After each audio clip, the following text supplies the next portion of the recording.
Bocciata anche dalla CGIL, il settore banche e assicurazioni del sindacato di sinistra ritiene che la riforma del credito cooperativo porti le banche locali a diventare inutilmente globali. Il rischio di immaginare anche per le banche di credito cooperativo una finanziarizzazione di quelle che sono le situazioni del credito cooperativo è evidente, e le banche che sono banche di territorio rischiano di avere, anziché un'attività funzionale a quella che è il territorio stesso e che era stata fino in passato da sempre gestita così, soggiacere a quello che sono le dinamiche e le esigenze del mercato.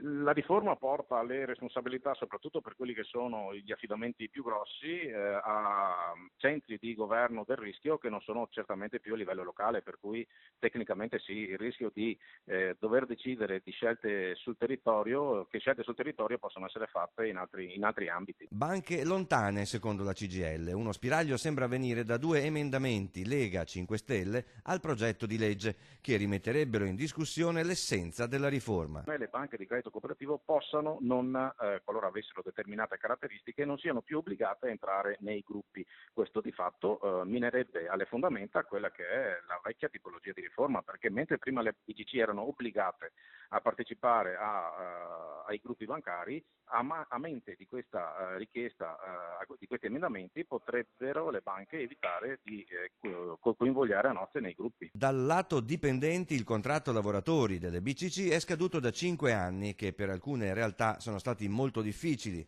con contratti di solidarietà e ricorsi al fondo esuberi. Riforma delle banche e anche del contratto, dice la CGIL. Che era pensato il contratto per banche di credito cooperativo che avevano un dimensionamento a volte di comprensorio di pochi comuni, oggi invece si soggiace a un gruppo che spiega i suoi effetti a livello nazionale, per cui dobbiamo aggiornare anche le fonti contrattuali.